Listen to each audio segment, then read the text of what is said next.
आखिर मरने के बाद मुख में तुलसी और गंगा जल क्यों रखा जाता है?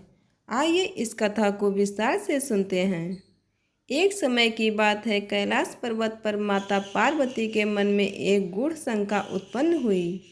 माता पार्वती ने करुणा और जिज्ञासा से भरकर भगवान शिव से प्रश्न किया।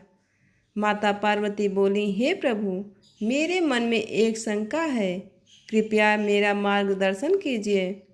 जब कोई मनुष्य मृत्यु के पश्चात अपने मुख में तुलसी पत्र और गंगा जल प्राप्त करता है तो उसका क्या प्रभाव होता है? और जो मनुष्य जीवन भर प्रतिदिन तुलसी में जल अर्पित करता है उसे कौन कौन से पुण्य फलों की प्राप्ति होती है? पार्वती माता की यह बात सुनकर भगवान शिव मंद मुस्कान के साथ बोले, हे देवी, तुमने जो प्रश्न किया है वह केवल तुम्हारे लिए नहीं अपितु समस्त मानव जाति कल्याण हेतु अत्यंत उपयुक्त है। तुलसी और गंगा जल का महत्व अत्यंत गूढ़ और पावन है। मैं तुम्हें इससे संबंधित एक पवित्र कथा सुनाता हूँ, तुम इसे ध्यानपूर्वक सुनो। माता पार्वती हाथ जोड़कर बोली, हे प्रभु, मैं इस कथा को पूर्ण श्रद्धा और ध्यान से सुनूंगी और लोक कल्याण के लिए इसका प्रसार भी करूंगी। तब भगवान शिव ने कथा आरंभ किया। हे देवी, प्राचीन काल में गंगा तट के समीप एक घना वन था। उसी वन के किनारे एक भील परिवार निवास करता था। उस परिवार में 5 भाई और उनकी एक छोटी बहन रहते थे। उनके माता पिता का देहांत किसी गंभीर बीमारी के कारण हो गया था, इसलिए पांचों भाई अपनी बहन के साथ ही जीवन यापन करते थे। वह बहन आयु में सबसे छोटी थी, किंतु हृदय से अत्यंत पवित्र और मेरी अनन्य भक्त थी। प्रतिदिन प्रातः ब्रह्मा मुहूर्त में उठकर वह सबसे पहले स्नान करती, फिर श्रद्धा से तुलसी माता को जल अर्पित करती। वह नित्य तुलसी की परिक्रमा करती, दीप जलाती और मन ही मन भगवान का स्मरण करती। उसका विश्वास था कि तुलसी माता साक्षात नारायण की प्रिया हैं और जो उनकी सेवा करता है उनका जीवन और मृत्यु दोनों पवित्र हो जाते हैं। वही उसके 5 भाई प्रतिदिन जंगल में जाकर शिकार करते थे। जो भी उन्हें मिलता, पशु या पक्षी, उसे वे घर लाते, पकाते और भोजन करते। यही उनका दैनिक जीवन था। बहन घर पर रहकर सभी घरेलू कार्य करती, भाइयों के लिए भोजन बनाती और सेवा करती। भाइयों को उसके पूजा पाठ से कोई लगाव नहीं था, परंतु वे श्रद्धा में कभी बाधा भी नहीं डालते थे। वे छोटी बहन प्रतिदिन भाइयों के लिए प्रेम पूर्वक भोजन बनाती थी। एक दिन की बात है, वह रसोई में बैठी मछली काट रही थी। अचानक असावधानी वश चाकू उसके हाथ में लग गया। उसकी उंगली गहराई से कट गई और हाथ से रक्त बहने लगा। वह पीड़ा सहते हुए एक क्षण के लिए ठिठक गई। उसके मन में विचार आया, यदि भाइयों को यह पता चल गया कि मेरा हाथ कट गया है तो वे व्यर्थ ही चिंतित होंगे। वह रक्त दीवार से पोंछने लगी, पर उसे लगा कि दीवार पर दाग दिख जाएगा। फिर उसने सोचा, यदि कपड़े से पोंछूं तो यह भी भाइयों को दृष्टि से नहीं बच पाएगा। इस प्रकार सोचते सोचते अनजाने में उसने उस रक्त को मछली के पात्र में डाल दिया और फिर उसी मछली को पकाने लगी। उसने ईश्वर की इच्छा मानकर चुपचाप भोजन बना लिया। रात्रि को जब 5 भाई भोजन करने बैठे और मछली का सेवन किया तो वे अत्यंत आश्चर्य में पड़ गए। मछली का स्वाद उन्हें आज कुछ विशेष ही प्रतीत हुआ। वे एक दूसरे की ओर देखते हुए उंगलियां चाटते ही रह गए। सबसे बड़े भाई ने आश्चर्य से पूछा, बहन, आज खाने में ऐसा क्या मिलाया है? आज तो भोजन अत्यंत स्वादिष्ट बना है। बहन यह सुनकर मौन रही। उसने कुछ भी उत्तर नहीं दिया और चुपचाप अपना काम करने लगी। अगले दिन उसने फिर वही भोजन बनाया, किंतु उस दिन स्वाद पहले जैसा साधारण ही था। यह देखकर बड़े भाई के मन में शंका और गहरी हो गई। उसने बहन को पास बुलाकर कठोर स्वर में कहा, मैं तुम्हें कसम देता हूँ, सच सच बताओ, उस दिन भोजन में ऐसा क्या मिलाया था? कसम सुनकर बहन का हृदय काँप उठा उसने सिर झुकाकर सच्चाई बता दी। भैया, उस दिन मछली काटते समय मेरा हाथ कट गया था। कुछ रक्त मछली में मिल गया था। उसके अतिरिक्त मैंने कुछ भी नहीं मिलाया। यह सुनते ही बड़े भाई की आंखों में करुणा के स्थान पर कुटिलता आ गई। उसका मन पापपूर्ण विचारों से भर उठा। वह मन ही मन सोचने लगा, यदि रक्त की कुछ बूंदों से भोजन इतना स्वादिष्ट हो गया, तो यदि हम बहन को ही मारकर उसका मांस खाएं, तो वह कितना स्वादिष्ट और कोमल होगा। अगले दिन बड़े भाई ने यह घृणित और पापपूर्ण विचार अपने अन्य भाइयों को बताया। सबसे छोटा भाई यह सुनकर भय और घृणा से काँप उठा। उसने इस विचार का विरोध किया, परंतु बड़े भाई की बातों में आकर शेष सभी भाइयां सहमत हो गए। सबसे छोटा भाई अकेला रह गया, जो अपनी बहन से सच्चा प्रेम करता था। वही बड़ा भाई अपने कुटिल हृदय में बहन की हत्या की भयानक योजना बनाने लगा। अगले दिन पांचों भाइयों ने अपनी बहन से मधुर वचनों में कहा, बहन, तुम्हारे लिए एक अच्छा रिश्ता आया है। हमें तुम्हारी शादी पास के ही एक गांव में तय करनी है। चलो आज ही वहां चलें। सरल हृदय वाली बहन को अपने भाइयों पर पूर्ण विश्वास था। उसके मन में तनिक भी कपट का भाव नहीं आया। वह ईश्वर का नाम लेकर भाइयों के साथ चल पड़ी। रास्ते में जंगल के भीतर एक छोटी सी गुफा पड़ी। वहीं पहुंचकर बड़े भाई ने कपटपूर्ण स्वर में कहा, थोड़ा विश्राम कर लो बहन, आगे लंबा रास्ता है। जैसे ही बहन गुफा के भीतर गई, भाइयों ने अचानक उसे रस्सियों से बांध दिया। बहन भयभीत होकर बोली, भैया यह क्या कर रहे हो? परंतु किसी ने उसकी बात नहीं सुनी। तभी उस अबला ने आंखें मूंद ली और मन ही मन ईश्वर से प्रार्थना करने लगी, हे प्रभु, अब आप ही मेरे रक्षा कीजिए। मेरे पास आपके सिवा और कोई सहारा नहीं है। तभी एक अद्भुत चमत्कार घटित हुआ। सबसे बड़े भाई ने बाण उठाया और बहन की ओर चलाया, परंतु उसका निशाना बार बार चूक गया। वह जितनी बार बाण चलाता, हर बार बाण इधर उधर गिरता। इसके बाद दूसरे, तीसरे और चौथे भाई ने भी एक एक कर बाण चलाए, पर किसी का निशाना सफल ना हो सका। मानो कोई अदृश्य शक्ति उस बहन की रक्षा कर रही हो। तब बड़े भाई ने क्रोध में आकर सबसे छोटे भाई से कहा, अब तू बाण चला। सबसे छोटा भाई कांपते स्वर में बोला, भैया, मैं यह पाप नहीं कर सकता। वह हमारी सगी बहन है। यह सुनकर चारों भाइयों ने उसे धमकाया, यदि तूने बाण नहीं चलाया तो हम तुझे ही मार डालेंगे। यह सुनकर बहन का हृदय पिघल गया। उसने आंसू भरी आंखों से आकाश की ओर देखा और बोला, हे प्रभु, अब आप मेरे छोटे भाई की रक्षा कीजिए। यदि किसी का प्राण जाना ही है तो मेरे प्राण ले लीजिए। जैसे ही उसने यह कहा, सबसे छोटे भाई के हाथ से छूटा बाण बिना किसी निशाने के ही सीधे उसकी बहन के हृदय में जा लगा। क्षण भर में वह भूमि पर गिर पड़ी। उसके मुख पर ना कोई पीड़ा थी, ना भय, केवल ईश्वर पर अटूट विश्वास की शांति थी। चारों निर्दयी भाइयों ने अपने ही सगी बहन के शरीर को काटा, उसका मांस पकाया और आपस में बांटकर खा लिया। अंत में उन्होंने सबसे छोटे भाई को उसकी बहन का सिर खाने को दे दिया। सबसे छोटा भाई भीतर ही भीतर टूट गया। उसकी आंखों से आंसू बह रहे थे, पर वह कुछ कह भी नहीं सकता था। उसने चुपचाप अपने वस्त्रों में छुपा कर रखे मछली के एक टुकड़े को ही अपने भोजन में मिला लिया। बहन के सिर, हाथ और पैरों के टुकड़े को उसने अपने पात्र के नीचे एक छोटा सा गड्ढा खोदकर उसमें दबा दिया। इसके बाद सभी भाई उस स्थान से चले गए। अगले दिन सबसे छोटा भाई अकेले उस स्थान पर लौटा। उसका हृदय अपराध बोध और शोक से भरा हुआ था।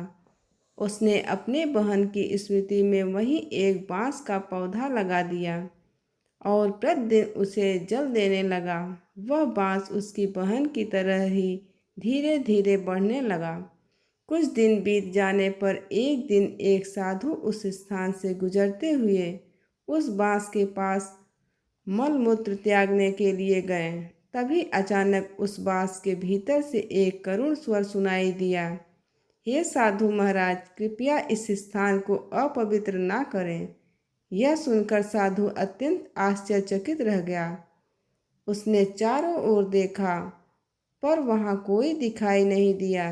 तब साधु ने विचार किया कि यह कोई साधारण बांस नहीं है, इसमें अवश्य ही कोई दिव्य रहस्य छिपा है।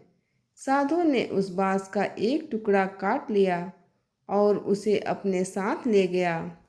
कुछ समय बाद उसने उसी बांस से एक सुंदर बांसुरी बना ली। अब जब वह साधु उस बांसुरी को बजाता तो उसमें से एक स्त्री की अत्यंत मधुर, करुण और भक्ति भाव से भरी हुई गायन ध्वनि निकलती। लोग उस स्वर को सुनकर भाव विभोर हो जाते। धीरे धीरे वही साधु उस बांसुरी को बजाकर अपना जीवन यापन करने लगा। कुछ समय पश्चात वह साधु उसी क्षेत्र में भ्रमण करते हुए सबसे बड़े भाई के घर पहुंचा। जैसे ही वह साधु उस द्वार के समीप पहुंचा, बांसुरी स्वयं बज उठी और उसमें से स्पष्ट स्वर आया, यही वह दुष्ट है जिसने मेरी हत्या की थी। यह सुनते ही बड़ा भाई भय से कांप उठा। वह घर के भीतर से दौड़ता हुआ बाहर आया और बिना कुछ कहे साधु को अपने द्वार से आगे भगा दिया। इसके बाद साधु क्रमशः दूसरे, तीसरे और चौथे भाई के घर पहुंचा।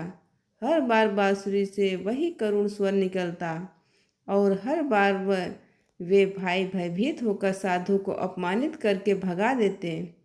अब साधु को कुछ कुछ समझ में आने लगा कि जिस स्त्री की आत्मा इस बांसुरी में वास कर रही है उसका इन लोगों से अवश्य ही कोई गहरा संबंध है। परंतु साधु एक साधारण सन्यासी था। वह किसी को दंड देने में असमर्थ था।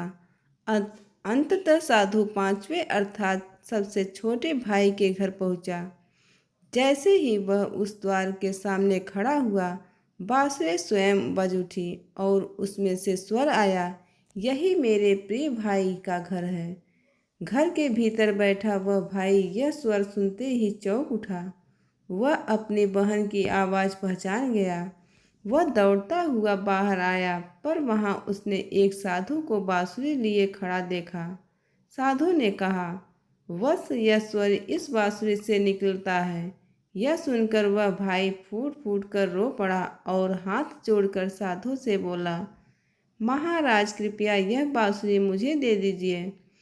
इसमें मेरी बहन की आत्मा वास करती है। साधु ने उस भाई की करुण और पवित्र हृदय को देखकर बिना किसी संकोच के बांसुरी उसे सौंप दी और मौन भाव से वहाँ से चला गया।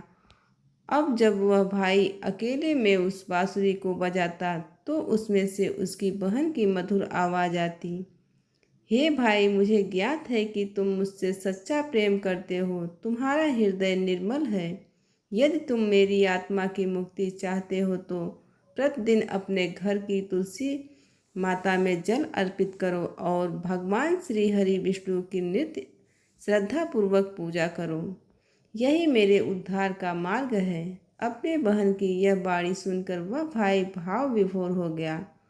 उस दिन से वह नित्य प्रातः तुलसी माता को जल अर्पित करने लगा, घर में भगवान विष्णु की पूजा पाठ करने लगा और सदा अपनी बहन की आत्मा की शांति के लिए प्रार्थना करता रहा। एक दिन की बात है, वह सबसे छोटा भाई प्रतिदिन की भांति प्रातःकाल उठकर स्नान कर अपने घर की तुलसी माता के समीप पहुंचा। वह श्रद्धा से तुलसी में जल अर्पित करते हुए मन ही मन भगवान श्री विष्णु के पावन नाम का जाप कर रहा था। उसका हृदय निर्मल था, नेत्रों में पश्चाताप और भक्ति के आंसू थे। वह केवल अपनी बहन की मुक्ति के लिए प्रार्थना कर रहा था। तभी एक अद्भुत चमत्कार घटित हुआ। उसी क्षण तुलसी का पौधा दिव्य प्रकाश में प्रकाशित हो उठा और उसी तुलसी के मध्य से स्वयं भगवान श्री हरि विष्णु प्रकट हुए। भगवान का तेज देखकर वह गरीब भाई भय और आनंद से कांप उठा। वह तुरंत भूमि पर गिर पड़ा और भगवान की शरण में आकर सच्चे हृदय से स्तुति करने लगा। भगवान विष्णु करुण स्वर में बोले, वत्स तुम्हारी भक्ति, पश्चाताप और तुलसी सेवा से हम अत्यंत प्रसन्न हैं। इसके पश्चात भगवान विष्णु ने उस भाई से कहा, तुम इस तुलसी पत्र का जल उस बांसुरी में डालो। उस भाई ने भगवान का नाम लेते हुए तुलसी पत्र से पवित्र जल लिया और श्रद्धा से उस बांसुरी में डाल दिया।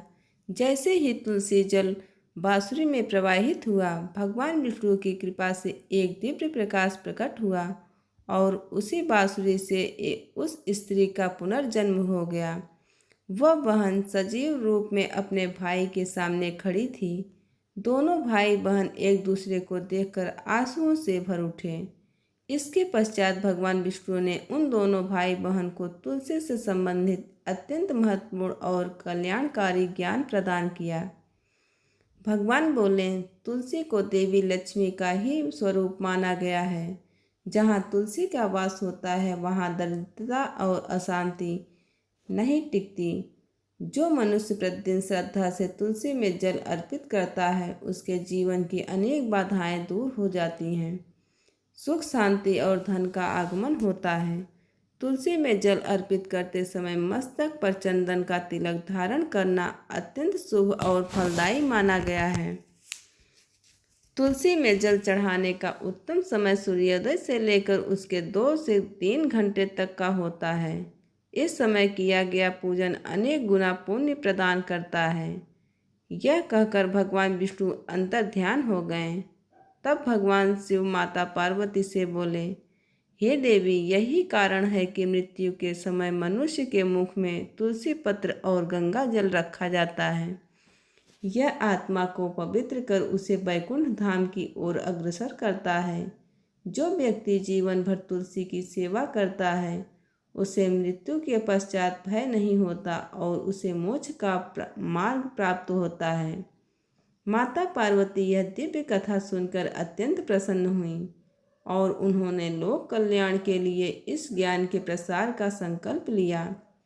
तुलसी सेवा, विष्णु भक्ति और शुद्ध कर्म, यही मानव जीवन के 3 श्रेष्ठ आधार हैं। जो इन्हें अपनाता है उसका जीवन भी पवित्र होता है और मृत्यु भी मंगलमय बन जाती है। भगवान शिव माता पार्वती से आगे कहते हैं, हे देवी, तुलसी माता की सेवा के भी कुछ नियम हैं जिन्हें जानना और मानना अत्यंत आवश्यक है। भगवान शिव बोले, रविवार के दिन तुलसी के पौधे में जल अर्पित नहीं करना चाहिए, क्योंकि यह दिन तुलसी माता के विश्राम का माना गया है। मंगलवार के दिन तुलसी में जल अर्पित करने से भगवान श्री हरि, विष्णु और देवी लक्ष्मी दोनों ही अत्यंत प्रसन्न होते हैं। जो मनुष्य प्रतिदिन प्रातः स्नान करने के पश्चात श्रद्धा और पवित्र मन से तुलसी माता को जल अर्पित करता है, उसके जीवन से धीरे धीरे दुर्भाग्य दूर होने लगते हैं और सौभाग्य, सुख, शांति का आगमन होता है। तब भगवान शिव गंभीर स्वर में कहते हैं, हे देवी, मृत्यु ही जीवन का परम और अटल सत्य है। जो जन्म लेता है उसकी मृत्यु निश्चित है। मृत्यु के उपरांत मनुष्य का विधि विधान से अंतिम संस्कार करने का विधान इसलिए है ताकि आत्मा को अपने पुराने शरीर से पूर्ण मुक्ति मिल सके और वह नए शरीर को धारण करने की यात्रा पर अग्रसर हो सके। जब आत्मा मोक्ष को प्राप्त करती है तो उसे समस्त पापों और बंधनों से मुक्ति मिल जाती है। भगवान शिव आगे कहते हैं, मृत्यु के समय व्यक्ति के मुख में गंगा जल अवश्य डालना चाहिए, क्योंकि गंगा जल कभी खराब नहीं होता और यह स्वयं में दिव्य शक्ति से युक्त होता है। गंगा जल की केवल कुछ बूंदें ही मृत्यु उपरांत आत्मा के लिए मोक्ष के द्वार खोल सकती है। मृत्यु के समय गंगा जल मुख में डालने से व्यक्ति को शारीरिक कष्ट कम होते हैं, मन शांत होता है और उसे एक सहज, सरल और पीड़ा रहित मृत्यु प्राप्त होती है। भगवान शिव कहते हैं, यदि मृत्यु के समय व्यक्ति के मुख में तुलसी की पत्तियां रखी जाए तो मरने वाली आत्मा को भगवान श्री हरि, विष्णु का विशेष आशीर्वाद प्राप्त होता है। तुलसी संसार की मोहमाया को काट देती है। उस समय शरीर के सभी कष्ट शांत हो जाते हैं और आत्मा सभी बंधनों से मुक्त हो जाती है। यहाँ तक कि यमलोक में जो कष्ट देने वाले यमदूत और राक्षस होते हैं, वे भी तुलसी का नाम सुनते ही शांत हो जाते हैं। यमलोक का मार्ग सरल बना देती है और वैकुंठ की ओर ले जाने वाला पथ खोल देती है। इसलिए हे देवी, मोक्ष की प्राप्ति के लिए ही मृत्यु के समय गंगा जल और तुलसी का सेवन कराया जाता है। जो व्यक्ति जीवन भर तुलसी की सेवा करता है, भगवान विष्णु की भक्ति करता है, उसकी मृत्यु भयावह नहीं होती, बल्कि वह ईश्वर की गोद में जाने जैसी होती है। माता पार्वती भगवान शिव की यह दिव्य वाणी सुनकर अत्यंत प्रसन्न हुई और उन्होंने इस ज्ञान को समस्त लोकों में फैलाने का संकल्प लिया।